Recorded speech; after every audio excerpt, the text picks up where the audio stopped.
नमस्कार, मैं हूं शुभी और आप देख रहे हैं न्यूज फॉर नेशन। बिहार में पंचायत चुनाव को लेकर पूरी तैयारियां राज्य निर्वाचन आयोग की तरफ से की जा रही हैं। इसी कड़ी में कौन प्रतिनिधि बन सकता है पंचायत चुनाव को लेकर, यानी कि आपके पास क्या योग्यता होनी चाहिए एक प्रतिनिधि होने के लिए, साथ ही साथ वो तमाम मापदंड की जानकारी राज्य निर्वाचन आयोग की तरफ से दी गई है। पूरे दिशा निर्देश दिए गए हैं कि किस प्रकार आप पंचायत चुनाव की रणभूमि में अपनी किस्मत आजमा सकते हैं।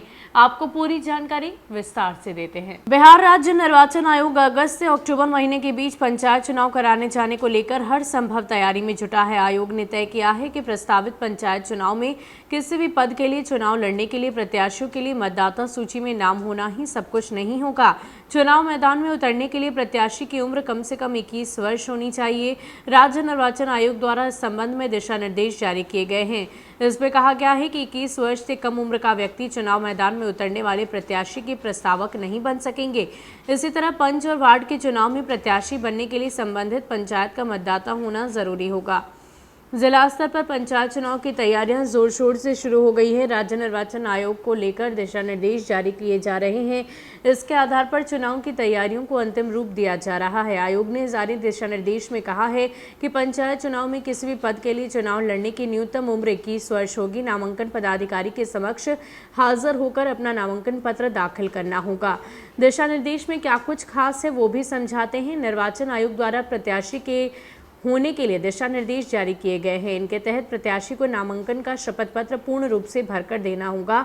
साथ ही नामांकन दाखिल करने के वक्त नामांकन शुल्क रसीद में दाखिल करना होगा।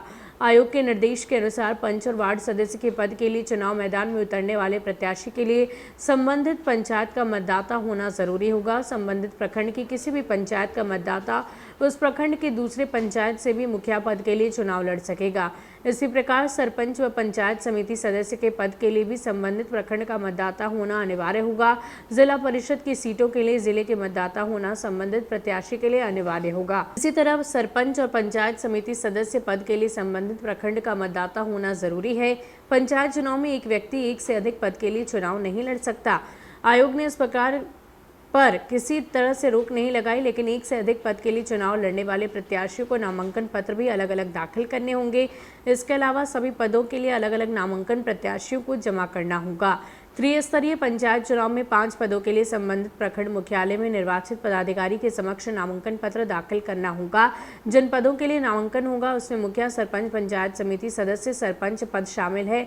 इसी तरह से संबंधित जिला परिषद की सीटों के लिए संबंधित अनुमंडल पदाधिकारी के समक्ष नामांकन पत्र दाखिल किया जा सकेगा। तो बता दें कि राज्य निर्वाचन आयोग की तरफ से अगस्त से लेकर अक्टूबर के बीच हो रहे पंचायत चुनाव को लेकर तैयारियां जोर शोर से की जा रही है।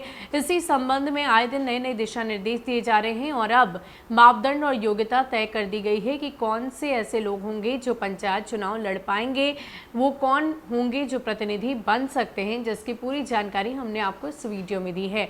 साथ ही बताते चले कि 10 चरणों में पंचायत चुनाव संपन्न होंगे। पहले चरण की शुरुआत अगस्त महीने में होगी और पहली दफे ईवीएम के माध्यम से चुनाव कराए जाएंगे। साथ ही साथ 2 पदों के लिए यानी कि पंच और सरपंच के लिए बैलेट बॉक्स का इस्तेमाल किया जाएगा।